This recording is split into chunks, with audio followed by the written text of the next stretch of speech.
ਜਦੋਂ ਇਹਨਾਂ ਦੇ ਹੱਥ ਪੋਲੀਟੀਕਲ ਪਾਵਰ ਆਈ Indian constitution with the stroke of the pen ਸਿੱਖਾਂ ਬੋਧੀਆਂ ਜੈਨੀਆਂ ਨੂੰ ਹਿੰਦੂ ਬਣਾ ਦਿੱਤਾ। ਹੁਣ ਸਟ੍ਰੋਕ ਆਫ ਪੈਨ ਨਾਲ ਉਹਨਾਂ ਨੇ ਕਿਵੇਂ ਅੱਧਾ ਪੰਜਾਬ ਸਿੱਧਾ ਫੌਜ ਦੇ ਕੰਟਰੋਲ 'ਚ ਲੈ ਲਿਆ ਔਰ ਲਗਭਗ 550 ਕਿਲੋਮੀਟਰ ਬਾਰਡਰ ਵਾਘਾ ਤੋਂ ਹੁਸੈਨੀਵਾਲਾ ਤੱਕ ਪੰਜਾਬ ਦਾ ਪਾਕਿਸਤਾਨ ਦੇ ਨਾਲ ਲੱਗਦਾ। ਇਹ ਇੱਕ ਰਫਲੀ ਹੈ ਔਰ ਇਸ ਵੇਲੇ ਪੰਜਾਬ ਦੇ ਜਿਹੜੇ ਨੇ ਰਫਲੀ ਉਹਨਾਂ ਨੇ 22-23 ਜ਼ਿਲ੍ਹੇ ਬਣਾਏ ਹੋਏ ਨੇ। ਜਿਹੜਾ ਆਰਡਰ ਹੋਮ ਮਿਨਿਸਟਰੀ ਦਾ ਆਇਆ ਉਹਦੇ ਥੱਲੇ ਕੀ ਹੈ, ਉਹਨਾਂ ਨੇ ਨੋਟੀਫਾਈ ਕਰਕੇ ਕਿਹਾ ਕਿ ਵੀ ਇਹ ਜਿਹੜਾ ਅੱਗੇ ਬਾਰਡਰ ਨਾਲ ਲੱਗਦਾ ਸਿਰਫ 15 ਕਿਲੋਮੀਟਰ ਦਾ ਏਰੀਆ ਹੈ, ਉਹਦੇ 'ਚ BSF ਦੇ ਕੋਲ, BSF ਦਾ ਮਤਲਬ ਫੌਜ ਹੈ, ਬਾਰਡਰ ਸਿਕਿਉਰਿਟੀ ਫੋਰਸ, ਫੁੱਲੀ ਟ੍ਰੇਨਡ ਫੌਜ ਵਾਂਗ ਹੀ ਹੁੰਦੀ ਹੈ। ਪੰਜਾਬ ਦੇ 15 ਕਿਲੋ ਬਾਰਡਰ ਦੇ ਨਾਲ ਲੱਗਦੇ 15 ਕਿਲੋਮੀਟਰ ਏਰੀਏ ਦੇ ਵਿੱਚ ਉਹਨਾਂ ਕੋਲ ਇਹ ਹੱਕ ਸੀ ਕਿ ਜਿਹਨੂੰ ਮਰਜ਼ੀ BSF ਰੋਕ ਸਕਦੀ ਹੈ, ਤਲਾਸ਼ੀ ਲੈ ਸਕਦੀ ਹੈ, ਕੋਈ ਚੀਜ਼ ਉਹਨੂੰ ਸ਼ੱਕੀ ਲੱਗਦੀ ਹੈ ਉਹਨੂੰ ਸੀਜ਼ ਕਰ ਸਕਦੀ ਹੈ ਜਾਂ ਗ੍ਰਿਫਤਾਰੀ ਕਰ ਸਕਦੀ ਹੈ। ਹੁਣ ਇਹ ਜਿਹੜਾ ਨੋਟੀਫਿਕੇਸ਼ਨ ਹੈ ਇਹ 15 ਕਿਲੋਮੀਟਰ ਤੋਂ ਇਸ ਹੱਦ ਨੂੰ 50 ਕਿਲੋਮੀਟਰ ਤੱਕ ਲੈ ਜਾਂਦਾ।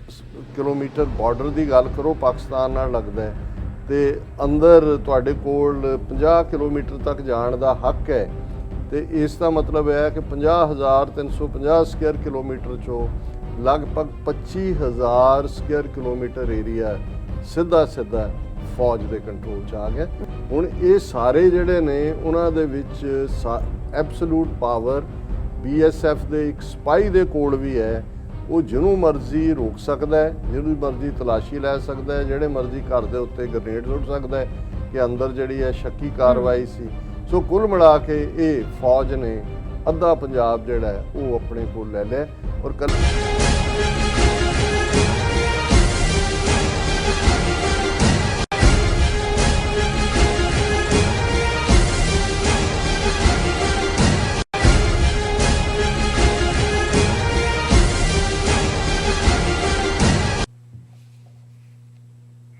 ਵਾਹਿਗੁਰੂ ਜੀ ਕਾ ਖਾਲਸਾ ਵਾਹਿਗੁਰੂ ਜੀ ਕੀ ਫਤਿਹ। अस्सलाम वालेकुम आदाब बर्ज मैं ਤੁਹਾਡੀ ਹੋਸਟ ਨੀਲਮ ਕੌਰ ਤੇ ਮੈਂ TV84 ਦੇ ਸਾਰੇ ਦਰਸ਼ਕਾਂ ਤੇ ਸਰੋਤਿਆਂ ਨੂੰ ਜੀ ਆਇਆਂ ਕਹਿੰਦੀ ਆ ਪ੍ਰੋਗਰਾਮ ਸੱਚੋ ਸੱਚ ਵਿੱਚ ਜਿਹੜੇ ਇਸ ਪ੍ਰੋਗਰਾਮ ਨਾਲ ਦੇਸ਼ਾਂ ਵਿਦੇਸ਼ਾਂ ਤੋਂ ਜੁੜ ਚੁੱਕੇ ਨੇ। ਖਾਲਸਾ ਅਫੇਅਰ ਸੈਂਟਰ ਦੇ ਸੰਚਾਲਕ ਡਾਕਟਰ ਅਮਰਜੀਤ ਸਿੰਘ ਰੋਜ਼ਾਨਾ ਦੀ ਤਰ੍ਹਾਂ ਸਟੂਡੀਓ 'ਚ ਮੇਰੇ ਨਾਲ ਸ਼ਾਮਿਲ ਨੇ। ਉਹਨਾਂ ਨਾਲ ਗੱਲਬਾਤ ਕਰਕੇ ਅੱਜ ਦੇ ਅਹਿਮ ਇਸ਼ੂਜ਼ ਉੱਪਰ ਉਹਨਾਂ ਦੇ ਵਿਚਾਰ ਜਾਣਦੇ ਹਾਂ। ਜੀ ਡਾਕਟਰ ਸਾਹਿਬ ਵਾਹਿਗੁਰੂ ਜੀ ਕਾ ਖਾਲਸਾ ਵਾਹਿਗੁਰੂ ਜੀ ਕੀ ਫਤਿਹ।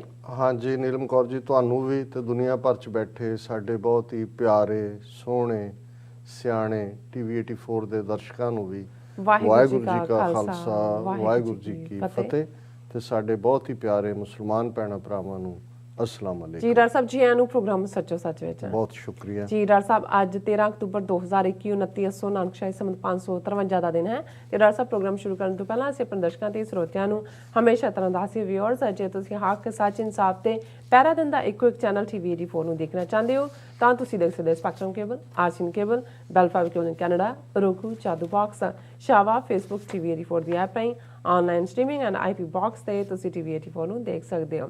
ਵਿਊਅਰਸ ਜੇ ਤੁਸੀਂ TV84 ਨਾਲ ਜਾਂ ਪ੍ਰੋਗਰਾਮ ਸੱਚੋ ਸੱਚ ਨਾਲ ਫੇਸਬੁੱਕ ਰਾਹੀਂ ਜੁੜੇ ਹੋ ਤਾਂ ਇਸ ਨੂੰ ਵੱਧ ਤੋਂ ਵੱਧ ਲਾਈਕ ਕਰੋ ਤੇ ਸ਼ੇਅਰ ਕਰੋ ਅਤੇ ਨਾਲ ਹੀ YouTube ਤੇ ਸਬਸਕ੍ਰਾਈਬ ਵੀ ਕਰੋ। ਇਹ ਵੀ ਦੱਸ ਦਿਓ ਕਿ ਤੁਸੀਂ TV84 ਦੀ ਐਪ ਨੂੰ ਐਂਡਰੋਇਡ ਐਂਡ ਐਪ ਸਟੋਰ ਤੇ ਡਾਊਨਲੋਡ ਕਰਕੇ ਜੋ TV84 ਦੀ ਲਾਈਵ ਸਟ੍ਰੀਮ ਹੈ ਉਸ ਨੂੰ ਤੁਸੀਂ 24 ਆਵਰਸ ਦੇਖ ਸਕਦੇ ਹੋ। ਵਿਊਅਰਸ ਹੁਣ ਅਸੀਂ ਆਪਣੇ ਪ੍ਰੋਗਰਾਮ ਦੀ ਸ਼ੁਰੂਆਤ ਵਿੱਚ ਤੁਹਾਨੂੰ ਦੱਸ ਦਈਏ ਕਿ ਪ੍ਰੋਗਰਾਮ ਸੱਚੋ ਸੱਚ ਨੂੰ ਅੱਜ ਸਪਾਂਸਰ ਕੀਤਾ ਗਿਆ ਹੈ ਟੋਰਾਂਟੋ ਤੋਂ ਸਰਦਾਰ ਸਤਨਾਮ ਸਿੰਘ ਜੀ ਹਰਾਂ ਵੱਲੋਂ। ਸੋ ਸਤਨਾਮ ਸਿੰਘ ਟੋਰਾਂਟੋ ਦੀ ਲੋਕਲ ਸਿਆਸਤ ਅਤੇ ਪੰਥਕ ਗਤੀਵਿਧੀਆਂ ਵਿੱਚ ਪਿਛਲੇ ਲੰਮੇ ਸਮੇਂ ਤੋਂ ਸਰਗਰਮ ਹਨ। ਸੋ ਇਹਨਾਂ ਨੇ TV84 ਦੀ ਸਮੁੱਚੀ ਟੀਮ ਦਾ ਜਿਹੜਾ ਧੰਨਵਾਦ ਕੀਤਾ ਹੈ ਔਰ ਸਿੱਖਾਂ ਨਾਲ ਸੰਬੰਧਿਤ ਮੁੱਦਿਆਂ ਨੂੰ TV84 ਨੇ ਹਾਈਲਾਈਟ ਕੀਤਾ ਹੈ। ਸੋ ਅਸੀਂ ਆਪਸੀ ਵਿਰੋਧ ਕਰਨ ਤੋਂ ਗੁਰੇਜ਼ ਕਰੀਏ ਅਤੇ ਕੌਮੀ ਕਾਰਜਾਂ ਲਈ ਆਪਣਾ ਦਸਵੰਧ ਕੱਢੀਏ। ਸੋ ਗੁਰੂ ਸਾਹਿਬ ਤੇ ਭਰੋਸਾ ਰੱਖੀਏ, ਖਾਲਿਸਤਾਨ ਦੀ ਜਿਹੜੀ ਪ੍ਰਾਪਤੀ ਜ਼ਰੂਰ ਹੋਵੇਗੀ।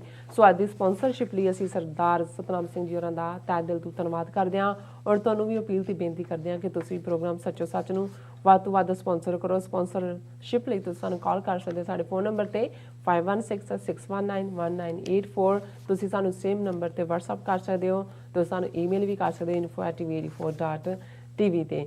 ਸੋ ਵਿਊਅਰਸ ਪਹਿਲੇ ਸੈਗਮੈਂਟ ਦੇ ਵਿੱਚ ਆਪਾਂ ਗੱਲਬਾਤ ਕਰਨ ਜਾ ਰਹੇ ਹਾਂ ਭਾਰਤੀ ਕਬਜ਼ੇ ਵਾਲੇ ਪੰਜਾਬ ਦੇ ਹਵਾਲੇ ਨਾਲ ਕਿ ਜਿਸ ਖਤਰੇ ਦਾ ਢੰਡੋਰਾ ਅਸੀਂ ਲੰਬੇ ਸਮੇਂ ਤੋਂ ਕਰ ਰਹੇ ਸਾਂ, ਦਿੰਦੇ ਆ ਰਹੇ ਸਾਂ, ਆਖਿਰ ਉਹ ਜਿਹੜਾ ਵਾਪਰ ਹੀ ਗਿਆ। ਸੋ ਭਾਰਤ ਦੀ ਹੋਮ ਮਿਨਿਸਟਰੀ ਨੇ ਇੱਕ ਨੋਟੀਫਿਕੇਸ਼ਨ ਜਾਰੀ ਕਰਕੇ ਪੰਜਾਬ ਦੀ ਸਰਹੱਦ ਦੇ ਅੰਦਰ 50 ਕਿਲੋਮੀਟਰ ਤੱਕ ਦਾ ਜਿਹੜਾ ਇਲਾਕਾ ਹੈ ਉਹ BSF ਦੇ ਹਵਾਲੇ ਕਰ ਦਿੱਤਾ ਹੈ ਔਰ ਪੰਜਾਬ ਦਾ 550 ਕਿਲੋਮੀਟਰ ਦੇ ਲਗਭਗ ਬਾਰਡਰ ਜਿਹੜਾ ਹੈ ਉਹ ਪਾਕਿਸਤਾਨ ਨਾਲ ਲੱਗਦਾ ਹੈ। ਸੋ ਕੁੱਲ ਪੰਜਾਬ ਦਾ ਰਕਬਾ 5350 ਕਿਲੋਮੀਟਰ 350 ਕਿਲੋਮੀਟਰ ਦੇ ਲਗਭਗ ਹੈ। ਸੋ ਹੋਮ ਮਿਨਿਸਟਰੀ ਦੇ ਇਸ ਤਾਜ਼ਾ ਨਾਦਰਸ਼ਾਹੀ ਦੇ ਫਰਮਾਨ ਦੇ ਤਹਿਤ ਅੱਧਾ ਜਿਹੜਾ ਪੰਜਾਬ ਹੈ ਯਾਨੀ ਕਿ 25000 ਕਿਲੋਮੀਟਰ ਦੀ ਜਿਹੜਾ ਏਰੀਆ ਫੌਜ ਦੇ ਹਵਾਲੇ ਕਰ ਦਿੱਤਾ ਗਿਆ ਹੈ।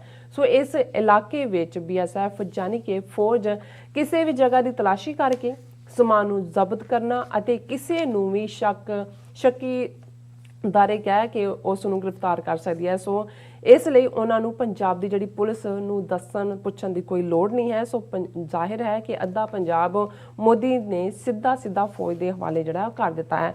ਸੋ ਇਸ ਸਾਰੀ ਪ੍ਰਕਿਰਿਆ ਨੂੰ ਸਿੱਖ ਨਸਲਕੁਸ਼ੀ ਦੇ ਹਵਾਲੇ ਦੇ ਜਿਹੜੇ ਅਗਲੇ ਦੌਰ ਦੀ ਜਿਹੜੀ ਸ਼ੁਰੂਆਤ ਆ ਉਹ ਸਮਝਿਆ ਜਾਣਾ ਚਾਹੀਦਾ ਹੈ। ਸੋ ਇਸ ਬਾਰੇ ਆਪਾਂ ਗੱਲਬਾਤ ਕਰਨ ਜਾ ਰਹੇ ਹਾਂ। ਸੋ ਅਸੀਂ ਚਾਹਾਂਗੇ ਕਿ ਤੁਸੀਂ ਸਟਾਰਟਿੰਗ ਤੋਂ ਐਂਡ ਤੱਕ ਸਾਨੂੰ ਇਸੇ ਤਰ੍ਹਾਂ ਬਣੇ ਰਹਿਣਾ। ਦੇਖਣ ਸੁਣਨ ਲਈ ਤੁਹਾਡਾ ਸਭ ਦਾ ਬਹੁਤ ਬਹੁਤ ਸ਼ੁਕਰੀਆ। ਜੀ ਰਾਜ ਸਾਹਿਬ, ਕੀ ਵਿਚਾਰਾਂ ਨੇ? ਦੇਖੋ, ਸਭ ਤੋਂ ਪਹਿਲਾਂ ਤਾਂ ਅੱਜ ਦੇ ਪ੍ਰੋਗਰਾਮ ਨੂੰ ਸਪਾਂਸਰ ਕਰਨ ਲਈ ਅਸੀਂ ਵੀਰ ਸਤਨਾਮ ਸਿੰਘ ਟੋਰਾਂਟੋ ਉਹਨਾਂ ਦਾ ਸ਼ੁਕਰੀਆ ਅਦਾ ਕਰਦੇ ਹਾਂ ਜੀ।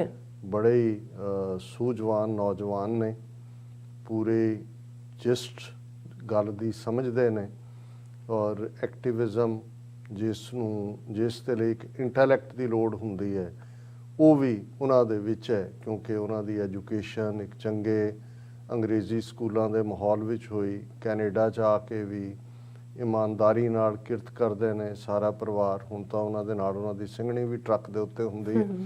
ਔਰ ਸਾਡੇ ਲਈ ਮੈਂ ਸਮਝਦਾ ਵੀ ਜਦੋਂ ਅਸੀਂ ਟੋਰਾਂਟੋ ਏਰੀਆ ਦੇ ਵਿੱਚ ਆਪਣੇ ਸਟਰੋਂਗ ਪਿਲਰਸ ਦੀ ਗੱਲ ਕਰਦੇ ਹਾਂ, 4-5 ਸਾਡੇ ਵੈਲ ਵਿਸ਼ਰ ਜਿਹੜੇ ਐਜ਼ ਏ ਟੀਮ ਨੇ, ਵੈਲ ਵਿਸ਼ਰ ਤਾਂ ਹਜ਼ਾਰਾਂ 'ਚ ਨੇ, ਲੇਕਿਨ ਕਈ ਵਾਰ ਉਹਨਾਂ ਦੀਆਂ ਵੈਲ ਵਿਸ਼ਰਸ ਦੀਆਂ ਵਿਸ਼ੇਜ਼ ਨੂੰ ਚੈਨਲਾਈਜ਼ ਕਰਨਾ, ਕੋਆਰਡੀਨੇਟ ਕਰਨਾ ਔਰ ਸਮੇਂ-ਸਮੇਂ ਪੰਥਕ ਸਮਾਗਮਾਂ ਰਾਹੀਂ ਖਾਲਿਸਤਾਨ ਦੀ ਆਵਾਜ਼ ਨੂੰ ਬੁਲੰਦ ਰੱਖਣਾ, ਇਹ ਬਹੁਤ ਅਹਿਮ ਹੈ। ਔਰ ਇਹਦੇ 'ਚ ਵੀਰ ਸਤਨਾਮ ਸਿੰਘ ਜਿਹੜੇ ਪਿੱਛੇ ਰਹਿ ਕੇ ਉਹ ਆਪਣਾ ਨਾਂ ਬਿਲਕੁਲ ਨਹੀਂ ਚਾਹੁੰਦੇ, ਰੈਕਗਨੀਸ਼ਨ ਤੋਂ ਵੀ ਦੌੜਦੇ ਨੇ, ਲੇਕਿਨ ਅਸੀਂ ਇਹ ਸਮਝਦੇ ਹਾਂ ਕਿ ਵੀ ਜਿੱਥੇ ਡਿਊ ਹੁੰਦਾ ਉੱਥੇ ਦੇਣਾ ਬਣਦਾ। TV 84 ਦੇ ਵੈਲ ਵਿਸ਼ਰ ਨੇ ਔਰ ਪਰਿਵਾਰਕ ਤੌਰ ਤੇ ਵੀ ਸਾਡੇ ਨਾਲ ਬਹੁਤ ਪਿਆਰ ਕਰਦੇ ਨੇ। ਸੋ ਅਸੀਂ ਇਹ ਮਹਿਸੂਸ ਕਰਦੇ ਹਾਂ ਕਿ ਜਿੱਥੇ ਸਾਡੇ ਨਾਲ ਕੌਮ ਦੇ ਕੌਜ਼ ਨਾਲ ਜੁੜੇ ਹੋਏ ਸਾਡੇ ਵੀਰ ਭੈਣਾਂ ਨੇ, ਇਹ ਸਾਡਾ ਸਰਮਾਇਆ ਨੇ, ਸਾਡਾ ਵੱਡਮੁੱਲਾ ਸਰਮਾਇਆ। ਇੱਕ ਸਰਮਾਇਆ ਵੈਸੇ ਤੁਸੀਂ ਰੱਖ ਛੱਡਦੇ ਹੋ, ਇਹ ਵੱਡਮੁੱਲਾ, ਔਰ ਇਹ ਵੱਡਮੁੱਲਾ ਵੀ ਉਹ ਜਿਹੜੇ ਬੇਸ਼ੱਕ ਆਪ ਕਿਰਤੀ ਨੇ ਔਰ ਇਹ ਵੀ ਸ਼ਾਇਦ ਗੁਰੂ ਦੇ ਭਾਣੇ 'ਚ ਹੈ ਕਿ ਜਿਨ੍ਹਾਂ ਨੂੰ ਮੈਂ ਦੇਖਦਾ ਇਹਨਾਂ ਸਾਰੇ 25-30 ਸਾਲ ਦੇ ਪੀਰੀਅਡ 'ਚ ਬਹੁਤ ਇਮਾਨਦਾਰੀ ਨਾਲ ਪੰਥਕ ਦਾਇਰਾਕਾਰ 'ਚ ਨੇ। ਉਹਨਾਂ ਨੂੰ ਪੇਪਰ ਵੀ ਬਾਬੇ ਨੇ ਬੜੇ ਕਰੜੇ ਪਾਏ ਹੋਏ ਨੇ। ਉਹ ਦਿੱਕਤਾਂ 'ਚੋਂ ਵੀ ਗੁਜ਼ਰਦੇ ਨੇ, ਹੈਲਥ ਪ੍ਰੋਬਲਮਸ 'ਚੋਂ ਵੀ ਗੁਜ਼ਰਦੇ ਨੇ, ਫਾਈਨੈਂਸ਼ੀਅਲ ਕ੍ਰਾਈਸਿਸ 'ਚੋਂ ਵੀ ਗੁਜ਼ਰਦੇ ਨੇ। ਔਰ ਮੈਂ ਹਮੇਸ਼ਾ ਕਈ ਵਾਰ ਭਾਈ ਮੰਝ ਜਿਨ੍ਹਾਂ ਨੇ ਸਿੱਖੀ ਜਦੋਂ ਲਈ ਤੇ ਉਹਨਾਂ ਦੇ ਪਰਿਵਾਰ 'ਚ ਕੀ ਕੁਛ ਵਾਪਰਦਾ ਔਰ ਇੱਕ ਸਟੇਜ ਤੇ ਗੁਰੂ ਅਰਜਨ ਸਾਹਿਬ ਕਹਿੰਦੇ ਨੇ ਭਾਈ ਮੰਝ ਛੱਡ ਦਿਓ ਜੇ ਨਹੀਂ ਹੈ, ਉਹ ਕਹਿੰਦੇ ਨਹੀਂ। ਫਿਰ ਉਹ ਵੀ ਸਟੇਜ ਆਈ ਕਿ ਉਹਨਾਂ ਨੂੰ ਗਲ ਨਾਲ ਲਾ ਕੇ ਗੁਰੂ ਸਾਹਿਬ ਨੇ ਫਰਮਾਇਆ ਕਿ ਮੰਝ ਪਿਆਰਾ ਗੁਰੂ ਕੋ, ਗੁਰੂ ਮੰਝ ਪਿਆਰਾ, ਮੰਝ ਗੁਰੂ ਕਾ ਬੋਹਿ ਥਾ ਜਗ ਲੰਘਣ ਹਾਰਾ। ਸੋ ਸ਼ਾਇਦ ਇਹ ਇੱਕ ਦੂਸਰੀਆਂ ਟ੍ਰੈਡੀਸ਼ਨਸ ਵੀ ਹੈ, ਮਜ਼ਹਬੀ ਟ੍ਰੈਡੀਸ਼ਨਸ, ਕਿ ਜਿਹੜੇ ਸੱਚ ਦੇ ਰਸਤੇ ਤੇ ਤੁਰਦੇ ਨੇ ਉਹ ਤਾਂ ਵੈਸੇ ਹੀ ਅਸੀਂ ਕਹਿੰਦੇ ਹਾਂ ਕਿ ਭਾਈ ਇਹ ਔਖਾ ਰਸਤਾ ਹੈ, ਉਹ ਮੁਸ਼ਕਲਾਂ ਚੋਂ ਗੁਜ਼ਰਦੇ ਨੇ, ਪਰ ਨਾਲ ਦੀ ਨਾਲ ਰੱਬ ਵੱਲੋਂ ਵੀ ਫਿਰ ਸਖਤ ਤੋਂ ਸਖਤ ਜਿਹੜੇ ਨੇ ਉਹ ਪੇਪਰ ਪਾਏ ਜਾਂਦੇ ਨੇ ਔਰ ਉਹਨਾਂ ਦਾ ਪੁੱਗਣਾ ਹੀ ਜਿਹੜਾ ਹੈ ਇਹ ਸ਼ਾਇਦ ਇਨਸਾਨੀ ਜੀਵਨ ਦੀ ਸਫਲਤਾ ਵੀ ਹੈ। ਲੇਕਿਨ ਇਹੀ ਪਰਖ ਵੀ ਹੁੰਦੀ ਹੈ। ਅਦਰਵਾਈਜ਼ ਜੇ ਸੱਚ ਦੇ ਰਸਤੇ ਤੇ ਤੁਰਨਾ ਕੇਕ ਵਾਕ ਹੋਏ ਤਾਂ ਫਿਰ ਤਾਂ ਕੇਕ ਦੇ ਵਿੱਚ ਹੀ ਡਿਗੇ ਹੋਣ ਸਾਰੇ। ਕਿੰਨੇ ਤੁਸੀਂ ਤੁਹਾਡਾ ਕੇਕ ਖਾਣ ਨੂੰ ਵੀ ਕਿੰਨੀ ਕੁ ਵਾਰੀ ਜੀ ਕਰਦਾ। ਸੋ ਅਸੀਂ ਸਮਝਦੇ ਹਾਂ ਵੀ ਇਹੀ ਜਦੋਂ ਗੁਰੂ ਸਾਹਿਬ ਨੇ ਫਰਮਾਇਆ ਕਿ ਇਹ ਰਸਤਾ ਭਗਤਾਂ ਕੀ ਚਾਲ ਨਿਰਾਲੀ, ਚਾਲਾਂ ਨਿਰਾਲੀ ਭਗਤਾਂ ਕੇਰੀ, ਬਿਖਮ ਮਾਰਗ ਚੱਲਣਾ, ਲੱਭ ਲੋਭ ਅਹੰਕਾਰ ਤਜ ਤ੍ਰਿਸ਼ਨਾ, ਬਹੁਤ ਨਾ ਹੀ ਬੋਲਣਾ, ਖੰਨਿਓ ਤਿੱਖੀ ਵਾਲੋਂ ਨਿੱਕੀ, ਏਤ ਮਾਰਗ ਜਾਣਾ ਗੁਰ ਪ੍ਰਸਾਦੀ ਜਿਨੀ ਆਪ ਤਜਿਆ, ਹਰ ਵਾਸਨਾ ਸਮਾਣੀ ਕਹਿ ਨਾਨਕ ਚਾਲ ਭਗਤਾਂ ਜੁਗੋ ਜੁਗ ਨਿਰਾਲੀ। ਨਿਰਾਲੇ ਦਾ ਮਤਲਬ ਹੀ ਹੈ ਦੁਨੀਆ ਨਾਲੋਂ ਵੱਖਰਾ ਹੋਣਾ। ਜੀ ਔਰ ਖੰਨਿਓ ਤਿੱਖੀ ਵਾਲੋਂ ਨਿੱਕੀ, ਬਿਲਕੁਲ ਤੇ ਇਸ ਰਸਤੇ ਤੇ ਤੁਰਨਾ ਐਵੇਂ ਹੀ ਹੈ ਜਿਵੇਂ ਖੰਡੇ ਦੀ ਡਬਲ ਐਜ ਸੌਰਡ ਦੀ ਧਾਰ ਤੇ ਤੁਰਨਾ ਹੋਏ, ਔਰ ਜੀਵਨ ਜਿਉਣਾ ਇਵੇਂ ਹੀ ਹੈ ਜਿਵੇਂ ਵਾਲੋਂ ਨਿੱਕੀ, ਕਿ ਇਹ ਪਰਖ ਜਿਹੜੀ ਹੈ ਵਾਲ ਤੋਂ ਵੀ ਨਿੱਕੀ, ਉਸ ਕਿਸਮ ਦੇ ਸੂਖਮ ਤੁਹਾਨੂੰ ਜਿਹੜੇ ਨੇ ਉਸ ਚੋਂ ਲੰਘਣਾ ਪੈਂਦਾ ਉਸ ਰਸਤੇ ਚੋਂ। ਜੀ ਸੋ ਅਸੀਂ ਵੀਰ ਸਤਨਾਮ ਸਿੰਘ ਜੀ ਦਾ ਬਹੁਤ ਧੰਨਵਾਦ ਸ਼ੁਕਰੀਆ ਅਦਾ ਕਰਦੇ ਹਾਂ। ਕਰਦੇ, ਉਹਨਾਂ ਦੇ ਸਮੁੱਚੇ ਪਰਿਵਾਰ ਦਾ। ਜੀ ਤੁਸੀਂ ਬਿਲਕੁਲ ਠੀਕ ਕਿਹਾ ਕਿ ਬਹੁਤ ਵਾਰ ਖਤਰੇ ਦੀ ਘੰਟੀ ਤੁਹਾਨੂੰ ਨਜ਼ਰ ਆ ਰਿਹਾ ਹੁੰਦਾ ਹੈ ਕਿ ਕੁਛ ਨਾ ਕੁਛ ਵਾਪਰਨ ਵਾਲਾ ਹੈ। ਬਿਲਕੁਲ ਤੁਹਾਨੂੰ ਇਹ ਨਹੀਂ, ਕਿਉਂਕਿ ਦੁਸ਼ਮਣ, ਜਦੋਂ ਅਸੀਂ ਡੈਵਲ ਦੀ ਗੱਲ ਕਰਦੇ ਹਾਂ, ਸ਼ੈਤਾਨ ਦੀ ਗੱਲ ਕਰਦੇ ਹਾਂ, ਸ਼ੈਤਾਨ ਦਾ ਤਾਂ ਕੋਈ ਦੋ ਸਿੰਘ ਤਾਂ ਹੁੰਦੇ ਨਹੀਂ, ਉਹ ਤੁਸੀਂ ਉਡਾ ਵੀ ਦਿਓ ਚਾਰ ਨਿਕਲ ਆਉਂਦੇ ਨੇ। ਕਿਸ ਡਾਇਰੈਕਸ਼ਨ 'ਚ ਉਹਨੇ ਜਾਣਾ ਜਾਣਾ ਹੈ, ਉਹਨੇ ਕੀ ਕਰਨਾ ਹੈ, ਇਹ ਅਨਪ੍ਰੈਡਿਕਟੇਬਲ ਹੁੰਦਾ ਹੈ। ਲੇਕਿਨ ਤੁਸੀਂ ਜਿਸ ਨੂੰ ਆਲੇ ਦੁਆਲੇ ਸਾਂ ਦੀ ਆਵਾਜ਼ ਦੇਖੋ ਤੇ ਤੁਹਾਨੂੰ ਪਤਾ ਲੱਗ ਜਾਂਦਾ ਹੈ ਕਿ ਭਾਈ ਮੀਂਹ ਆਏਗਾ ਜਾਂ ਹਵਾ ਆਏਗੀ। ਜੀ ਸਮੁੰਦਰਾਂ ਦੇ ਨੇੜੇ ਜਿਹੜੇ ਰਹਿੰਦੇ ਨੇ ਉਹਨਾਂ ਨੂੰ ਜਦੋਂ ਬਿਲਕੁਲ ਸਮੁੰਦਰ ਸ਼ਾਂਤ ਹੋ ਜਾਏ, ਕੋਈ ਆਵਾਜ਼ ਨਾ ਹੋਏ, ਤੇ ਅਕਸਰ ਇਹ ਕਿਹਾ ਜਾਂਦਾ, ਅੰਗਰੇਜ਼ੀ ਦਾ ਫਰੇਜ਼ ਵੀ ਹੈ ਕਿ ਸਾਇਲੈਂਸ ਬਿਫੋਰ ਦਾ ਸਟਾਰਮ, ਬਿਲਕੁਲ ਕਿਉਂਕਿ ਅਦਰਵਾਈਜ਼ ਤਾਂ ਸਮੁੰਦਰ ਦੇ ਵਿੱਚ ਜਵਾਰ ਭਾਟਾ ਚੱਲ ਰਿਹਾ ਹੁੰਦਾ ਹੈ, ਉਹਦੀਆਂ ਤਰੰਗਾਂ ਨੇ ਉੱਪਰ ਗਿਆ, ਪਾਣੀ ਥੱਲੇ ਗਿਆ, ਫਿਰ ਇੱਕ ਮੌਕਾ ਐਸਾ ਆਉਂਦਾ ਕਿ ਬਿਲਕੁਲ ਸ਼ਾਂਤ ਹੋ ਜਾਂਦਾ। ਉਦੋਂ ਜਿਹੜੇ ਨੇ ਉਹਦੇ ਕੰਢਿਆਂ ਤੇ ਰਹਿਣ ਵਾਲੇ ਉਹਨਾਂ ਨੂੰ ਹੁੰਦਾ ਹੈ ਕਿ ਵੀ ਬਚਾਅ ਕਰ ਲਓ, ਹੁਣ ਤੂਫਾਨ ਆਏਗਾ। ਜੀ ਸੋ ਇਸੇ ਤਰ੍ਹਾਂ ਜਦੋਂ ਤੁਸੀਂ ਥੋੜ੍ਹੀ ਬਹੁਤ ਸਿਆਸੀ ਸੂਝ-ਬੂਝ ਰੱਖਦੇ ਹੋਵੋ ਔਰ ਕਿਸੇ ਖਿੱਤੇ ਨਾਲ ਜਾਂ ਕਿਸੇ ਫੀਲਡ ਨਾਲ ਤੁਹਾਡਾ ਪੈਸ਼ਨ ਹੋਏ, ਤੁਸੀਂ ਘਟਨਾਕ੍ਰਮ ਨੂੰ ਜਿਹੜਾ ਉਹਦੇ ਅੱਡ-ਅੱਡ ਫੇਜ਼ਿਸ ਨੂੰ ਬੀਤੇ ਨੂੰ ਵਾਚਿਆ ਹੋਏ, ਔਰ ਜਦੋਂ ਅਸੀਂ ਬ੍ਰਾਹਮਣਵਾਦ ਦੀ ਗੱਲ ਕਰਦੇ ਹਾਂ ਜਿਹੜਾ ਅੱਜ ਕੱਲ੍ਹ ਹਿੰਦੂਤਵਾ ਬਣਿਆ ਹੋਇਆ, ਤੇ ਫਿਰ ਘੱਟੋ ਘੱਟ 5.5 ਸਦੀਆਂ ਦਾ ਸਿੱਖਾਂ ਦਾ ਇਤਿਹਾਸ ਵੀ ਹੈ, ਔਰ ਪਿਛਲੇ 75 ਸਾਲ ਤੋਂ ਅਸੀਂ ਇਹਨਾਂ ਦੀ ਕਿਸ ਡਾਇਰੈਕਸ਼ਨ 'ਚ ਪੈੜ ਚਾਲ ਜਾਂਦੀ ਹੈ, ਇਹ ਕਰਦੇ ਕੀ ਨੇ, ਬਗਲ ਮੇਂ ਛੁਰੀ ਮੂੰਹ ਮੇ ਰਾਮ ਰਾਮ, ਮੂੰਹ ਮੇ ਰਾਮ ਰਾਮ, ਇਹ ਬੜੀ Popular ਹੈ। ਕਾਮਨ ਫੋਕਲੋਰ ਦਾ ਹਿੱਸਾ ਹੈ। ਜੀ ਫਿਰ ਅਸੀਂ ਇਹ ਵੀ ਸਮਝਦੇ ਹਾਂ ਕਿ ਭਾਈ ਸਾਡੇ ਲਈ ਤਾਂ ਇਹਨਾਂ ਨੇ, ਜਿਵੇਂ ਅਫਜ਼ਲ ਅਹਿਸਨ ਰੰਧਾਵਾ ਨੇ ਇੱਕ ਲਾਈਨ 'ਚ ਇਸ ਦੁਸ਼ਮਣੀ ਨੂੰ ਡਿਸਕ੍ਰਾਈਬ ਕੀਤਾ ਸੀ, ਜਦੋਂ ਜੂਨ 84 ਦੇ ਪਹਿਲੇ ਹਫਤੇ ਟੈਂਕਾਂ ਤੋਪਾਂ ਨਾਲ ਅਕਾਲ ਤਖਤ ਸਾਹਿਬ, ਦਰਬਾਰ ਸਾਹਿਬ, 37 ਇਤਿਹਾਸਕ ਗੁਰਦੁਆਰਿਆਂ ਦੇ ਉੱਤੇ ਫੌਜੀ ਧਾਵਾ ਹੋਇਆ, ਤੇ ਬਾਰਡਰ ਦੇ ਪਾਰ ਬੈਠੇ ਅਫਜ਼ਲ ਅਹਿਸਨ ਰੰਧਾਵਾ ਨੇ ਨਵਾਂ ਘੱਲੂਘਾਰਾ ਨਜ਼ਮ ਲਿਖੀ, ਔਰ ਉਹਦੀ ਇੱਕ ਲਾਈਨ ਜਿਹੜੀ ਕਿ ਬਿਆਨ ਕਰਦੀ ਹੈ 5.5 ਸਦੀਆਂ ਦਾ ਇਤਿਹਾਸ, ਕਿ ਵੈਰੀਆਂ ਕੱਢ ਵਿਖਾਲਿਆ 5 ਸਦੀਆਂ ਦਾ ਵੈਰ। ਹੁਣ ਜਦੋਂ ਤੋਂ ਹਿੰਦੂਤਵੀ 2014 ਚ ਸਿੱਧੀ ਮੈਜੋਰਿਟੀ ਚ ਆਏ, ਕਿਉਂਕਿ ਜਦੋਂ ਅਸੀਂ 2014 ਦਾ ਜ਼ਿਕਰ ਕਰਦੇ ਹਾਂ ਤਾਂ ਇਸ ਗੱਲ ਦਾ ਧਿਆਨ ਰਹੇ ਕਿ ਇਸ ਤੋਂ ਪਹਿਲਾਂ ਵੀ ਬੀਜੇਪੀ ਦੀ 3 ਵਾਰ ਸਰਕਾਰ ਅਟਲ ਬਿਹਾਰੀ ਵਾਜਪਾਈ ਦੇ ਥੱਲੇ ਬਣੀ ਸੀ। ਇੱਕ ਵਾਰ ਸਿਰਫ 13 ਦਿਨਾਂ ਲਈ, ਇੱਕ ਵਾਰ ਲਗਭਗ 13-14 ਮਹੀਨੇ ਲਈ, ਔਰ ਇੱਕ ਵਾਰ ਮੁਕੰਮਲ 4 ਸਾਲ ਲਈ ਬੀਜੇਪੀ ਦੀ ਲੀਡਰਸ਼ਿਪ ਦੇ ਵਿੱਚ ਸੀ। ਪਰ ਉਹਨਾਂ ਤਿੰਨਾਂ ਹੀ ਮੌਕਿਆਂ ਦੇ ਉੱਤੇ ਬੀਜੇਪੀ ਦੇ ਕੋਲ ਐਬਸੋਲੂਟ ਮੈਜੋਰਿਟੀ ਨਹੀਂ ਸੀ, ਉਹ ਕੋਲੀਸ਼ਨ ਸਰਕਾਰ ਸੀ। ਇਸ ਲਈ ਕੋਈ ਇਸ ਕਿਸਮ ਦੀਆਂ ਨੀਤੀਆਂ ਜੋ ਉਹਨਾਂ ਦੇ ਹਿੰਦੂਤਵਾ ਦੇ ਏਜੰਡੇ ਥੱਲੇ ਜਾਂ ਭਾਰਤੀ ਜਨਤਾ ਸੰਘ ਜਾਂ ਬੀਜੇਪੀ ਦਾ ਮੈਨੀਫੈਸਟੋ ਸੀ ਥਰੂ ਆਊਟ, ਜਿਹਦੇ 'ਚ ਉਹਨਾਂ ਨੇ ਯੂਨੀਫਾਰਮ ਸਿਵਲ ਲਾਅ ਦੀ ਗੱਲ, ਕਸ਼ਮੀਰ 'ਚੋਂ ਆਰਟੀਕਲ 370 ਖਤਮ ਕਰਨ ਦੀ ਗੱਲ, ਟ੍ਰਿਪਲ ਜਿਹੜਾ ਡਾਈਵੋਰਸ ਦਾ ਜਿਹੜਾ ਕਾਨੂੰਨ ਬਦਲਣ ਦੀ ਗੱਲ, ਮੁਸਲਿਮ ਪਰਸਨਲ ਲਾਅ ਖਤਮ ਕਰਨ ਦੀ ਗੱਲ, ਔਰ ਸਮੁੱਚੇ ਭਾਰਤ ਨੂੰ ਹਿੰਦੂ ਰਾਸ਼ਟਰ ਬਣਾਉਣ ਦੀ ਗੱਲ, ਇਹ ਉਹਨਾਂ ਦੇ ਲਗਾਤਾਰਤਾ ਨਾਲ ਪਹਿਲਾਂ RSS ਦਾ ਮੈਨੀਫੈਸਟੋ ਸੀ, ਫਿਰ ਉਹਨਾਂ ਦੀ ਪੋਲੀਟੀਕਲ ਆਊਟਫਿਟ ਜਿਹੜੀ 1950 ਚ ਬਣੀ ਭਾਰਤੀ ਜਨਤਾ ਸੰਘ, ਉਹਦਾ ਵੀ ਮੈਨੀਫੈਸਟੋ ਰਿਹਾ ਜੀ। ਲੇਕਿਨ ਕੋਲੀਸ਼ਨ ਸਰਕਾਰਾਂ ਦੇ ਚੱਲਦਿਆਂ ਇਹ ਮੈਨੀਫੈਸਟੋ ਜਿਹੜਾ ਹੈ ਉਹਨਾਂ ਨੇ ਉਸ ਨੂੰ ਬੈਕ ਬਰਨਰ ਤੇ ਰੱਖਿਆ ਹੋਇਆ ਸੀ।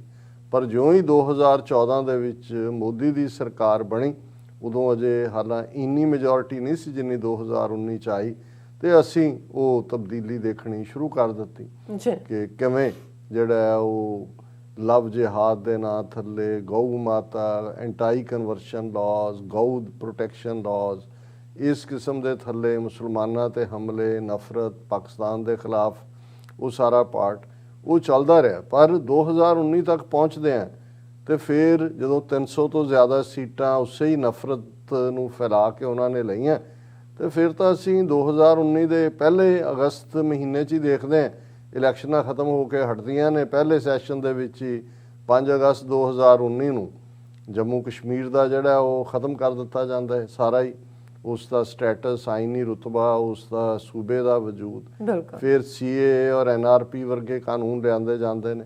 ਸੋ ਇਹ ਅਕਸਰ ਅਸੀਂ ਜ਼ਿਕਰ ਕਰਦੇ, ਲੇਕਿਨ ਇੱਕ ਗੱਲ ਦਾ ਧਿਆਨ ਰਹੇ ਕਿ ਇਹਨਾਂ ਦੋਨਾਂ ਹੀ ਮੌਕਿਆਂ ਤੇ ਜਦੋਂ 2014 'ਚ ਹਿੰਦੂਤਵਾ ਦਾ ਰੱਥ ਮੋਦੀ ਦਾ ਭਾਰਤ ਭਰ ਦੇ ਵਿੱਚ, ਔਰ ਬਹੁਤਿਆਂ ਨੂੰ ਇਸ ਗੱਲ ਦਾ ਰਾਦਰ ਸ਼ੌਕਿੰਗ ਅਮੇਜ਼ਮੈਂਟ ਹੋਈ ਕਿ ਨਾਰਥ ਈਸਟ, ਜਦੋਂ ਅਸੀਂ ਨਾਰਥ ਈਸਟ ਦੀਆਂ 7 ਸਟੇਟਾਂ ਦੀ ਗੱਲ ਕਰਦੇ ਹਾਂ ਜਿਨ੍ਹਾਂ ਨੂੰ 7 ਸਿਸਟਰਸ ਕਿਹਾ ਜਾਂਦਾ ਹੈ, ਜਿਨ੍ਹਾਂ ਦੇ ਵਿੱਚ ਅਸਾਮ, ਮਿਜ਼ੋਰਮ, ਨਾਗਾਲੈਂਡ, ਮਨੀਪੁਰ, ਤ੍ਰਿਪੁਰਾ, ਅਰੁਣਾਚਲ ਪ੍ਰਦੇਸ਼, ਮੇਘਾਲਿਆ ਵਗੈਰਾ ਸ਼ਾਮਲ ਨੇ।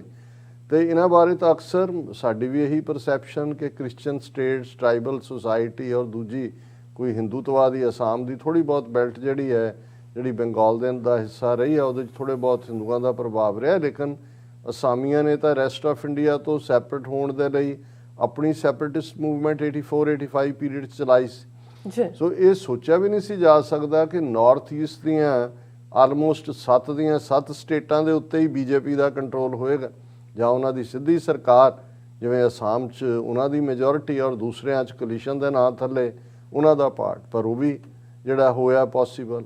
ਇਸੇ ਤਰ੍ਹਾਂ ਸਾਊਥ ਦੇ ਵਿੱਚ ਉਹ ਤਾਂ ਪਹਿਲੇ ਦੌਰ 'ਚ ਹੀ ਵੜ ਗਏ ਸੀ, ਕਰਨਾਟਕਾ ਦੇ ਵਿੱਚ ਵੀ ਔਰ ਆਂਧਰਾ ਦੇ ਵਿੱਚ ਵੀ, ਕਿ ਉਹਨਾਂ ਨੇ ਆਪਣੀਆਂ ਇੰਡੀਪੈਂਡੈਂਟ ਸਰਕਾਰਾਂ ਬਣਾਈਆਂ, ਔਰ ਗੁਜਰਾਤ ਤਾਂ ਉਹਨਾਂ ਦਾ ਪਹਿਲੀ ਲੈਬੋਰਟਰੀ ਸੀ। ਇਸੇ ਤਰ੍ਹਾਂ ਜਿਹੜੀਆਂ ਕਾਂਗਰਸ ਰੂਲਡ ਸਟੇਟਸ ਵੀ ਉਹਨਾਂ ਨੇ, ਯੂਪੀ, ਮੱਧ ਪ੍ਰਦੇਸ਼ ਵਗੈਰਾ ਵੀ ਕਲੀਨ ਸਵੀਪ ਕੀਤਾ। ਲੇਕਿਨ 2014 'ਚ ਜੇ ਉਹਨਾਂ ਦਾ ਰੱਥ ਰੋਕਿਆ ਗਿਆ ਤਾਂ ਪੰਜਾਬ ਦੇ ਵਿੱਚ ਹੀ ਰੋਕਿਆ ਗਿਆ। ਔਰ ਉਦੋਂ ਵੀ ਬੇਸ਼ੱਕ ਲਾਲਾ ਕੇਜਰੀਵਾਲ ਵਿੱਚੋਂ ਨਿਕਲ ਆਏ, 4 ਸੀਟਾਂ ਆਮ ਆਦਮੀ ਪਾਰਟੀ ਨੇ ਲਈਆਂ, ਲੇਕਿਨ ਇਹਦੇ 'ਚ ਕੋਈ ਸ਼ੱਕ ਨਹੀਂ ਹੈ ਕਿ ਮੋਦੀ ਦਾ ਜਾਦੂ ਜਾਂ ਹਿੰਦੂਤਵਾ ਦਾ ਰੱਥ ਰੁਕਿਆ, ਮੋਦੀ ਦਾ ਜਾਦੂ ਨਹੀਂ ਚੱਲਿਆ। 2019 ਤੱਕ ਪਹੁੰਚਦੇ ਆ, ਪਹਿਲੇ 5 ਸਾਲ ਤਾਂ 2014 ਤੋਂ 2019 ਦੇ ਵਿਚਾਲੇ ਜਿਹੜਾ ਲਾਈਨ ਉਹਨਾਂ ਦੀ ਸਿੱਖਾਂ ਪ੍ਰਤੀ ਬਾਹਰੀ ਤੌਰ ਤੇ ਤਾਂ ਉਵੇਂ ਹੀ ਰਹੀ ਕਿ ਵੀ ਜਿਵੇਂ ਉਹ ਵੈਲਵਿਸ਼ਰ, ਔਰ ਦੂਸਰੀ ਤੀਸਰੀ ਲਾਈਨ ਹੈ ਅਕਾਲੀਆਂ ਦੇ ਨਾਲ ਵੀ ਉਹਨਾਂ ਦਾ ਗੱਠਜੋੜ ਸੀ। ਪਰ 2019 ਤੋਂ ਬਾਅਦ ਤਿਉਰ ਮੁਕੰਮਲ ਤੌਰ ਤੇ ਬਦਲੇ। ਹਾਲਾਂ ਉਸ ਪੀਰੀਅਡ 'ਚ ਵੀ ਅਸੀਂ ਗੱਲ ਕਰਦੇ ਹਾਂ, ਗੁਜਰਾਤ ਦਾ ਚੀਫ ਮਿਨਿਸਟਰ ਹੁੰਦਿਆਂ ਵੀ ਮੋਦੀ ਨੇ ਕਿਵੇਂ 50,000 ਸਿੱਖ ਕਿਸਾਨਾਂ ਦਾ ਉਜਾੜਾ ਕੀਤਾ ਸੀ।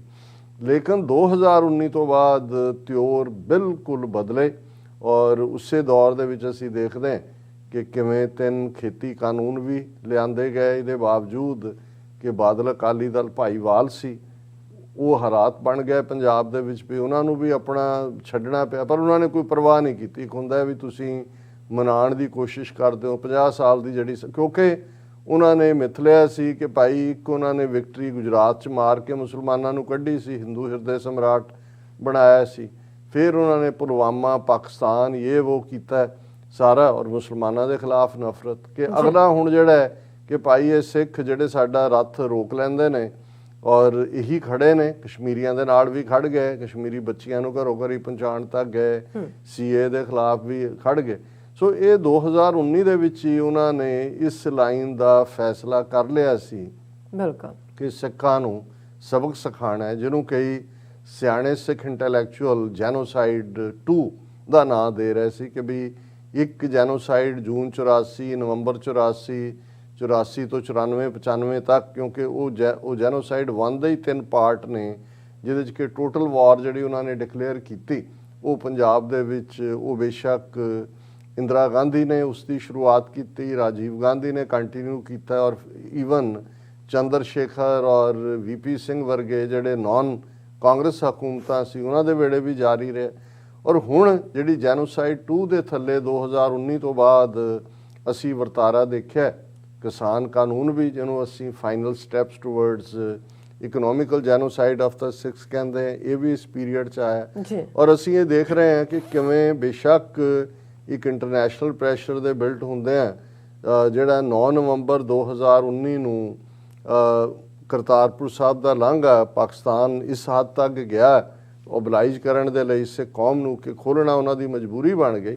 ਲੇਕਿਨ ਜੇ ਤੁਸੀਂ ਦੇਖੋਗੇ ਕਿ ਮਾਰਚ ਸਿਰਫ ਨਵੰਬਰ ਤੋਂ ਮਾਰਚ ਤੱਕ ਹੀ ਖੁੱਲ੍ਹਾ ਰਹਿੰਦਾ 3-4 ਮਹੀਨੇ, ਔਰ ਜਿਹੜੀ ਗੁੱਡਵਿਲ ਪੈਦਾ ਹੁੰਦੀ ਇਹਨਾਂ ਨੇ ਉਸ ਨੂੰ ਸਟਾਪ ਕਰਨ ਦੇ ਲਈ ਮਾਰਚ ਤੋਂ ਲੈ ਕੇ ਹੁਣ ਅਕਤੂਬਰ 2021 ਆ ਗਏ, ਉਹਨਾਂ ਦੇ ਕੋਈ ਕੰਨਾਂ ਤੇ ਜੂੰ ਨਹੀਂ ਸਰਕੀ ਹੈ। ਇਹ ਬਰਾਬਰ ਚੱਲ ਰਿਹਾ ਸੀ ਔਰ ਇਹਦੇ ਨਾਲ ਨਾਲ ਕਿਵੇਂ ਸਿੱਖਾਂ ਨੂੰ ਬਦਨਾਮ ਕਰਨ ਦੀ ਲਾਈਨ ਇਨ ਬਿਟਵੀਨ ਗੁਰਦੁਆਰਿਆਂ ਤੇ ਕਬਜ਼ੇ ਜਿਹੜੇ ਪਹਿਲੇ ਦੌਰ 'ਚ ਗਿਆਨ ਗੋਦੜੀ ਹਰਿਦੁਆਰ ਔਰ ਮੋਦੀ ਦੇ ਚੱਲਦਿਆਂ 2019 'ਚ ਮੰਗੂ ਮੱਠ ਉੜੀਸਾ ਦੇ ਵਿੱਚ, ਫਿਰ ਜਿਹੜਾ ਗੁਰਦੁਆਰਾ ਡੋਂਗਮਾ ਸਿੱਕਮ ਦੇ ਵਿੱਚ, ਇਹ ਸਾਰੇ ਵਾਕਿਆ ਨੇ।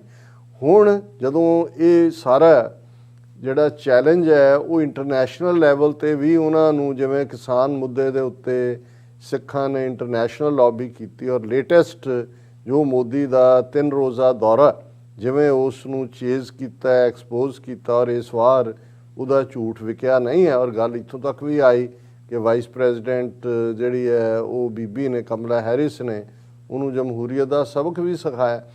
ਔਰ ਲਖੀਮਪੁਰ ਖੀਰੀ ਜੋ ਘਟਨਾਕ੍ਰਮ 3 ਅਕਤੂਬਰ ਨੂੰ ਵਾਪਰਦਾ, ਉਸ ਤੋਂ ਬਾਅਦ ਜਿਵੇਂ ਇੱਕਦਮ ਆਵਾਜ਼, ਬੇਸ਼ੱਕ ਸਿੱਖ ਕੌਮ ਤਾਂ ਪਹਿਲਾਂ ਹੀ ਖੜੀ ਸੀ ਕਿਸਾਨ ਮੁੱਦੇ ਦੇ ਉੱਤੇ, ਲੇਕਿਨ ਅਸੀਂ ਥੋੜ੍ਹੀ ਤਬਦੀਲੀ ਦੇਖੀ ਕਿ ਭਾਰਤ ਦੇ ਵਿੱਚ ਵੀ ਇਹ ਆਵਾਜ਼, ਜਿਵੇਂ ਮਹਾਰਾਸ਼ਟਰ ਦੇ ਵਿੱਚ ਕਿਸਾਨਾਂ ਦੇ ਹੱਕ 'ਚ ਬੰਦ ਹੋਇਆ, ਕੇਰਲਾ ਤੱਕ ਦੇ ਕਿਸਾਨ ਵੀ ਆਉਣੇ ਸ਼ੁਰੂ ਹੋਏ। ਬੇਸ਼ੱਕ ਅਜੇ ਮਾਰਜਨਲ ਟਿਕਲਿੰਗ ਸੀ, ਲੇਕਿਨ ਖੁੱਲ੍ਹ ਕੇ ਜਿਵੇਂ ਕਾਂਗਰਸ, ਸੋਸ਼ਲਿਸਟ ਪਾਰਟੀ ਔਰ ਈਵਨ ਸ਼ਿਵ ਸੈਨਾ, ਉਹਨਾਂ ਨੇ ਲਖੀਮਪੁਰ ਦੀਆਂ ਘਟਨਾਵਾਂ ਦੇ ਉੱਤੇ ਜਿਹੜਾ ਉਹ ਸਿੱਖ ਕਿਸਾਨੀ ਦਾ ਸਾਥ ਦਿੱਤਾ। ਔਰ ਹੁਣ ਇਸ ਸਭ ਦੇ ਚੱਲਦਿਆਂ ਅਸੀਂ 2 ਦਿਨ ਪਹਿਲਾਂ ਵੀ ਇਹ ਕੀਤਾ ਸੀ ਕਿ ਵੀ ਜਿਹੜੇ ਇਹ ਐਕਸਪੈਕਟ ਕਰਦੇ ਨੇ, ਕਈਆਂ ਨੂੰ ਹੋਇਆ ਜੀ ਕੈਪਟਨ ਅਮਰਿੰਦਰ ਵਿਚੋਲਗੀ ਕਰੇਗਾ, ਦੂਜਾ ਜੇ ਅਸੀਂ 2 ਦਿਨ ਪਹਿਲਾਂ ਇਹ ਕਹਿ ਕੇ ਹਟੇ, ਕੱਲ੍ਹ ਦੇ ਪ੍ਰੋਗਰਾਮ 'ਚ ਵੀ ਸੀ ਕਿ ਬੀਜੇਪੀ ਬਿਲਕੁਲ ਜਿਹੜੀ ਹੈ ਉਹ ਯੀਲਡ ਤਾਂ ਦੂਰ ਦੀ ਗੱਲ, ਉਹ ਇਹਨੂੰ ਵਰਸਟ ਹੱਦ ਤੱਕ ਲਿਜਾਏਗੀ। ਅਸੀਂ ਕਿਹਾ ਹੈ ਕਿ ਵੀ ਉਹ ਕਨਫਰੰਟੇਸ਼ਨ ਮੋਡ 'ਚ ਹੈ ਔਰ ਅਲਟੀਮੇਟਲੀ ਇਹਦੇ 'ਚੋਂ ਕੁਛ ਨਹੀਂ ਨਿਕਲਣਾ ਹੈ ਔਰ ਉਹ ਜਿਹੜਾ ਸਿੱਖਾਂ ਨੂੰ ਸਬਕ ਸਿਖਾਉਣਾ ਚਾਹੁੰਦੇ ਨੇ। ਔਰ ਉਹ ਫਾਈਨਲੀ ਜਿਹੜੀ ਅੱਜ ਦੀ ਖਬਰ ਸਵੇਰੇ ਉੱਠਦਿਆਂ ਹੀ ਸਾਰੇ ਇਲੈਕਟ੍ਰੋਨਿਕ ਔਰ ਪ੍ਰਿੰਟ ਮੀਡੀਆ 'ਚ ਸੀ ਔਰ ਅੱਜ ਸਾਰੇ ਪਾਸੇ ਇਸ ਦੀ ਚਰਚਾ ਹੈ। ਅਸੀਂ ਬਹੁਤ ਵਾਰ ਕਹਿੰਦੇ ਵੀ ਸਿਆਸੀ ਤਾਕਤ ਕੀ ਹੁੰਦੀ ਹੈ, ਜਦੋਂ ਅਸੀਂ ਕਹਿੰਦੇ ਹਾਂ ਜੀ ਸਿਆਸੀ ਤਾਕਤ ਦਾ ਕਮਾਲ with the stroke of the pen ਦੀ ਨਿੱਬ ਦੇ ਨਾਲ, ਜਦੋਂ ਇਹਨਾਂ ਦੇ ਹੱਥ ਪੋਲੀਟੀਕਲ ਪਾਵਰ ਆਈ, Indian constitution with the stroke of the pen ਸਿੱਖਾਂ, ਬੋਧੀਆਂ, ਜੈਨੀਆਂ ਨੂੰ ਹਿੰਦੂ ਬਣਾ ਦਿੱਤਾ। ਅੱਜ ਤੱਕ ਵੀ ਅਸੀਂ 75 ਸਾਲ ਬਾਅਦ ਵੀ ਉਹੀ ਹਿੰਦੂ ਕਾਨੂੰਨਾਂ ਦੇ ਥੱਲੇ succession act, marriage act, minority act, adoption act Hindu ਦੇ ਥੱਲੇ ਕਰ ਰਹੇ। ਹੁਣ ਸਟ੍ਰੋਕ ਆਫ ਪੈਨ ਨਾਲ ਉਹਨਾਂ ਨੇ ਕਿਵੇਂ ਅੱਧਾ ਪੰਜਾਬ ਸਿੱਧਾ ਫੌਜ ਦੇ ਕੰਟਰੋਲ 'ਚ ਲੈ ਲਿਆ।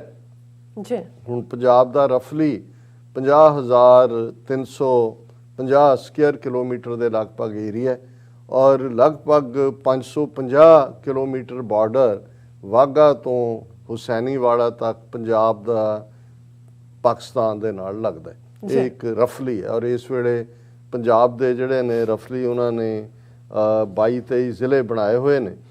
ਹੁਣ ਜਿਹੜਾ ਆਰਡਰ ਹੋਮ ਮਿਨਿਸਟਰੀ ਦਾ ਆਇਆ ਉਹਦੇ ਥੱਲੇ ਕੀ ਹੈ, ਮੈਂ ਉਹਦੀ ਨੋਟੀਫਿਕੇਸ਼ਨ ਔਰ ਉਹਨੂੰ ਉਹਨਾਂ ਨੇ ਨੋਟੀਫਾਈ ਕੀਤਾ। ਉਹਨਾਂ ਨੇ ਨੋਟੀਫਾਈ ਕਰਕੇ ਕਿਹਾ ਕਿ ਵੀ ਇਹ ਜਿਹੜਾ ਅੱਗੇ ਬਾਰਡਰ ਨਾਲ ਲੱਗਦਾ ਸਿਰਫ 15 ਕਿਲੋਮੀਟਰ ਦਾ ਏਰੀਆ, ਉਹਦੇ 'ਚ BSF ਦੇ ਕੋਲ, BSF ਦਾ ਮਤਲਬ ਫੌਜ ਹੈ, ਬਾਰਡਰ ਸਿਕਿਉਰਿਟੀ ਫੋਰਸ, ਫੁੱਲੀ ਟ੍ਰੇਨਡ ਫੌਜ ਵਾਂਗ ਹੀ ਹੁੰਦੀ ਹੈ।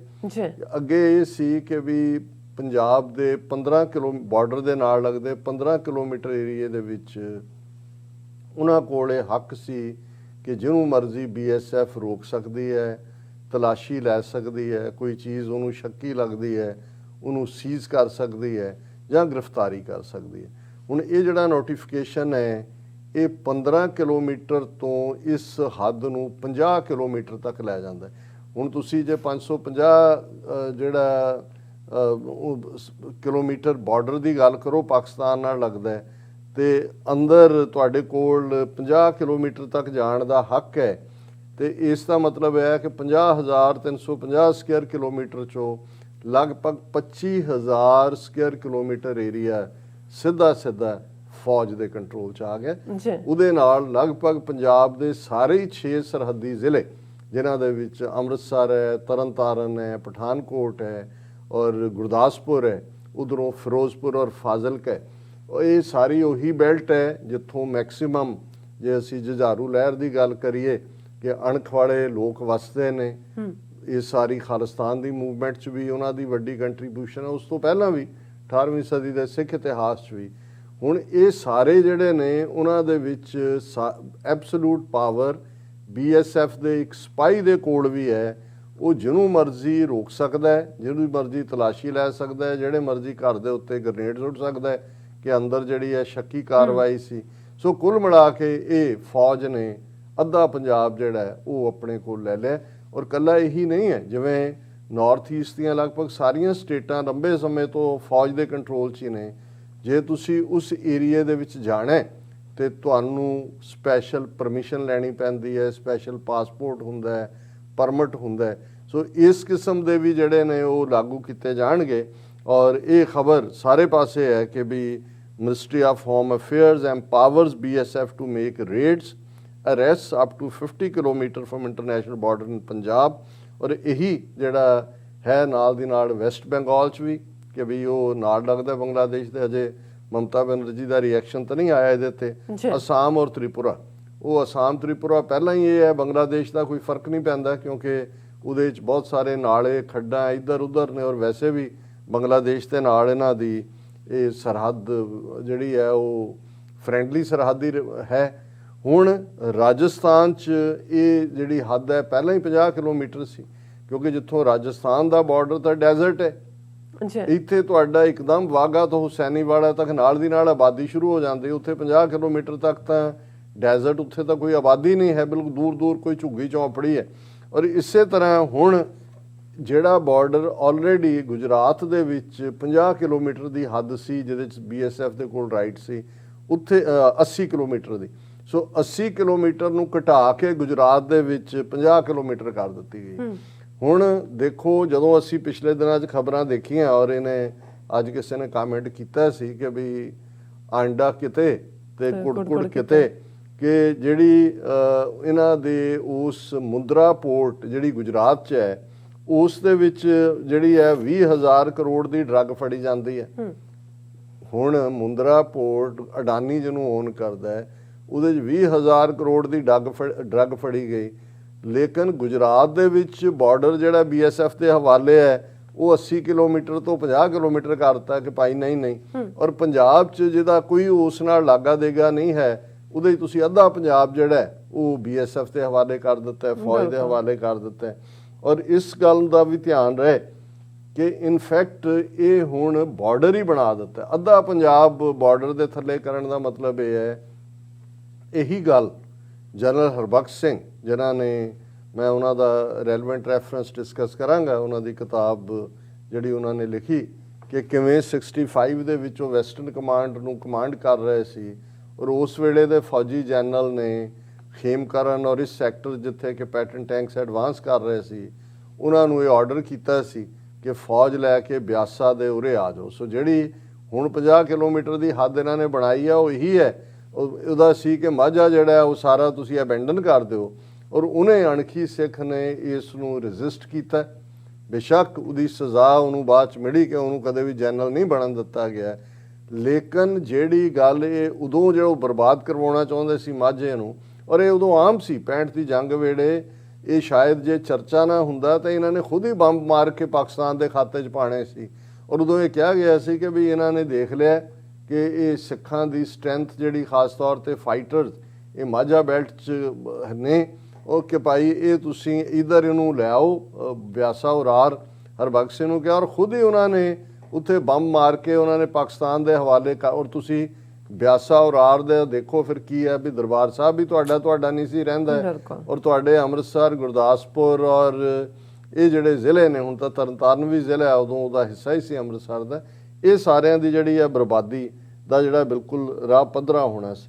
ਹੁਣ ਜਿਹੜੀ ਗੱਲ ਇਸ ਦੇ ਉੱਤੇ ਬੇਸ਼ੱਕ ਪੰਜਾਬ ਦੇ ਲੀਡਰਾਂ ਨੇ ਬੜਾ ਤਿੱਖਾ ਪ੍ਰਤੀਕਰਮ ਤਾਂ ਦਿੱਤਾ ਹੈ, ਪਰ ਮੈਨੂੰ ਲੱਗਦਾ ਹੈ ਕਿ ਭਾਈ ਇਹ ਇੱਕ ਬੇਬਸੀ ਦਾ ਹੀ ਹਿੱਸਾ ਹੈ, ਨਿਕਲਣਾ ਨਿਕਲਾਣਾ ਇਹਦੇ ਚੋਂ ਕੁਝ ਨਹੀਂ ਨਹੀਂ ਹੈ। ਹੈ। ਚੀਫ ਮਿਨਿਸਟਰ ਚਰਨਜੀਤ ਚੰਨੀ ਨੇ ਕਿਹਾ ਕਿ I strongly condemn government of India's unilateral decision to give additional powers to BSF within 50 kilometer belt running along the international border, which is a direct attack on the federalism. I urge Union Home Minister to immediately roll back this irrational decision. ਔਰ ਇਹਨਾਂ ਸਾਰਿਆਂ 'ਚ ਹੁਣ ਜਿਹੜੀਆਂ ਦੂਜੀਆਂ ਵੀ 4-5 ਸਟੇਟਾਂ involve ਨੇ, ਕਿਸੇ ਨੂੰ ਪੁੱਛਿਆ ਤੱਕ ਨਹੀਂ ਗਿਆ ਹੁਣ ਇਹ ਕਿਹੋ ਜਿਹੀ ਸਟੇਟ ਹੈ ਜਾਂ ਕਿਹੋ ਜਿਹਾ ਫੈਡਰਲ ਸਿਸਟਮ ਹੈ ਕਿ ਤੁਸੀਂ ਅੱਧੀ ਜਿਹੜੀ ਹੈ, ਔਰ ਪੰਜਾਬ ਪੁਲਿਸ ਉਹਦੇ 'ਚ ਬਿਲਕੁਲ ਨਕੰਮੀ ਹੋ ਗਈ। ਇਹਦਾ ਮਤਲਬ ਇਹ ਹੈ ਕਿ ਹੁਣ 25,000 ਸਕੁਅਰ ਕਿਲੋਮੀਟਰ ਏਰੀਆ 'ਚ ਪੰਜਾਬ ਪੁਲਿਸ ਦੀ ਕੋਈ ਹੋਂਦ ਨਹੀਂ ਹੈ। ਪੁਲਿਸ ਦੇ ਆਈਜੀ ਨੂੰ ਵੀ ਇੱਕ BSF ਦਾ ਸੋਲਜਰ ਜਿਹੜਾ ਹੈ ਉਹ ਖੜਾ ਕਰਕੇ ਉਹਦੀ ਤਲਾਸ਼ੀ ਲੈ ਸਕਦਾ ਤੇ ਉਹਨੂੰ ਕਹਿ ਸਕਦਾ ਕਿ ਭਾਈ ਤੇਰੇ ਤੋਂ ਆਹ ਚੀਜ਼ ਮਿਲੀ, ਜੋ ਪਹਿਲਾਂ ਕਰਦੇ ਨੇ ਪਲਾਨ ਕਰਨ ਦਾ। ਔਰ ਇਸੇ ਤਰ੍ਹਾਂ ਜਿਹੜੇ ਦਲਜੀਤ ਸਿੰਘ ਚੀਮਾ, ਔਰ ਇਕੱਲਾ ਇਹੀ ਨਹੀਂ ਕਿ ਬਈ ਉਹਨਾਂ ਨੇ ਚੀਫ ਮਿਨਿਸਟਰ ਨੇ, ਈਵਨ ਜਿਹੜਾ ਇਸ ਵੇਲੇ ਵਾਈਸ ਚੀਫ ਮਿਨਿਸਟਰ ਹੈ ਸੁਖਜਿੰਦਰ ਰੰਧਾਵਾ, ਉਹਨੇ ਕਿਹਾ ਕਿ ਕੇਂਦਰ ਨੇ ਸਿੱਧੇ ਤੌਰ ਤੇ ਫੈਡਰਲ ਸਟਰਕਚਰ 'ਚ ਦਖਲਅੰਦਾਜ਼ੀ ਕੀਤੀ ਹੈ ਤੇ ਇਹਨੂੰ ਅਸੀਂ ਕਦੇ ਵੀ ਬਰਦਾਸ਼ਤ ਨਹੀਂ ਕਰਾਂਗੇ। ਹੁਣ ਦੇਖਣਾ ਇਹ ਹੈ ਵੀ ਤੁਸੀਂ ਕੀ ਕਰੋਗੇ। ਉਹਨਾਂ ਨੇ ਤਾਂ ਕਰਤਾ, ਉਹਨਾਂ ਨੇ ਤਾਂ ਅੱਧਾ ਪੰਜਾਬ ਡਾਇਰੈਕਟ ਮਿਲਟਰੀ ਰੂਲ ਦੇ ਲੈ ਆਂਦਾ, ਔਰ ਉਹਨਾਂ ਨੇ ਕਿ ਵੀ ਉਹਨੇ ਨਾਲ ਹੀ ਇਹ ਕਿਹਾ ਕਿ ਜੇ ਉਹਨਾਂ ਨੇ ਹੀ ਸਾਰਾ ਕੁਝ ਆਪਣੇ ਹੱਥ 'ਚ ਲੈਣਾ ਹੈ ਤੇ ਸੂਬਾ ਪੁਲਿਸ ਤਾਂ ਸਾਡੀਆਂ ਫੋਰਸਾਂ ਉੱਥੇ ਕਿਸ ਕੰਮ ਦੀਆਂ ਰਹਿ ਗਈਆਂ ਨੇ। ਔਰ ਇਹੀ ਗੱਲ ਜਿਹੜੇ ਉਹਨਾਂ ਦਾ ਦਲਜੀਤ ਸਿੰਘ ਰੰਧਾਵਾ, ਜਿਹੜਾ ਦਲਜੀਤ ਸਿੰਘ ਚੀਮਾ ਨੇ ਕਿਹਾ ਕਿ ਭਾਈ ਸਾਰਾ ਪੰਜਾਬ BSF ਹਵਾਲੇ ਕਰਨ ਦਾ ਇੱਕੋ ਜਿਹਾ ਯਤਨ ਹੈ। ਔਰ ਨਾਲ ਦੀ ਨਾਲ ਈਵਨ ਸੁਨੀਲ ਜਾਖੜ, ਹਾਲਾਂਕਿ ਇੱਕ ਪੰਜਾਬੀ ਹਿੰਦੂ ਹੈ ਔਰ ਕੋਈ ਇਹ ਨਹੀਂ ਹੈ ਕਿ ਵੀ ਕੋਈ ਸਿੱਖਾਂ ਲਈ ਹਮਦਰਦੀ ਰੱਖਣ ਵਾਲੀ ਲਾਈਨ, ਲੇਕਿਨ ਜਿਹੜਾ ਵੀ ਪੜ੍ਹਿਆ ਲਿਖਿਆ ਮੈਂ ਸੁਨੀਲ ਜਾਖੜ ਨੇ ਕਿਹਾ ਕਿ ਭਾਈ ਇਹ ਕਿਸ ਹੱਦ ਤੱਕ ਚਲੇ ਗਏ ਨੇ ਕਿ ਉਹਨਾਂ ਨੇ ਪਹਿਲਾਂ ਤਾਂ ਚੀਫ ਮਿਨਿਸਟਰ ਨੂੰ ਹੀ ਕਿਹਾ, ਕਿਉਂਕਿ ਪਿਛਲੇ ਦਿਨਾਂ ਚੰਨੀ ਗਿਆ ਸੀ ਤਾਂ ਉਹਨੇ ਅਮਿਤ ਸ਼ਾਹ ਨੂੰ ਕਿਹਾ ਸੀ ਕਿ ਜੀ ਬਾਰਡਰ ਸੀਲ ਕਰੋ ਕਿਉਂਕਿ ਬਾਰਡਰ ਤੋਂ ਖਤਰਾ ਹੋ ਸਕਦਾ ਹੈ। ਔਰ ਉਹਦੇ 'ਚ ਉਹਨੇ ਕਿਹਾ ਸੁਨੀਲ ਜਾਖੜ ਨੇ, be careful what you ask for. Has Charanjit Channi unwittingly manage to hand over half of Punjab to central government. 25,000 square kilometre has now been placed under BSF jurisdiction. Punjab police stands castigated. Do we still want more autonomy to states? ਇਹ ਉਹਨੇ ਵਿਅੰਗ ਕੀਤਾ। ਉਹਨੇ ਕਿਹਾ ਜੀ Punjab police ਤੁਹਾਡੀ ਮੁੱਕ ਗਈ, 25,000 ਸਕੁਅਰ ਕਿਲੋਮੀਟਰ ਸੈਂਟਰ ਨੇ ਲੈ ਲਿਆ ਕਿ ਕੀ ਅਸੀਂ ਹੋਰ ਹੁਣ ਫੈਡਰਲ ਜਿਹੜਾ ਜ਼ਿਆਦਾ ਆਟੋਨਮੀ ਚਾਹੁੰਦੇ ਵੀ ਆਹ ਲੈ ਲਓ ਆਟੋਨਮੀ, ਵੀ ਆਟੋਨਮੀ ਮੰਗਦੇ ਸੀ ਵੀ ਹੋਰ ਹੱਕ ਦਿਓ। ਉਹਨਾਂ ਨੇ ਅੱਧੀ ਸਟੇਟ ਤੇ ਲਿਆ ਕੇ ਫੌਜ ਬਿਠਾ ਦਿੱਤੀ। ਮਨੀਸ਼ ਤਿਵਾੜੀ, ਇਹ ਕਾਂਗਰਸ ਦਾ MP ਵੀ, ਸਪੋਕਸਪਰਸਨ ਵੀ, ਔਰ ਉਹਨੇ ਕਿਹਾ ਕਿ ਬਈ ਇਹ ਜਿਹੜਾ ministry of Home affairs the notification ਹੈ ਜਿਹਨੇ ਇਹ ਉਹਦੀ BSF ਦੀ ਰੇਂਜ ਨੂੰ ਵਧਾਇਆ, ਇਹ under this half of Punjab will now fall under BSF jurisdiction, ਕਿ ਅੱਧਾ ਪੰਜਾਬ ਜਿਹੜਾ ਉਹ BSF ਦੇ ਹਵਾਲੇ ਹੋਏਗਾ। BSF can now seize, arrest, deep, ਉਹ ਭਾਵੇਂ ਅੰਦਰ ਵੜ ਕੇ ਕਿਸੇ ਨੂੰ ਫੜ ਲਏ, ਮਾਰ ਦੇ, ਜੋ ਮਰਜ਼ੀ ਕਰ ਦੇ।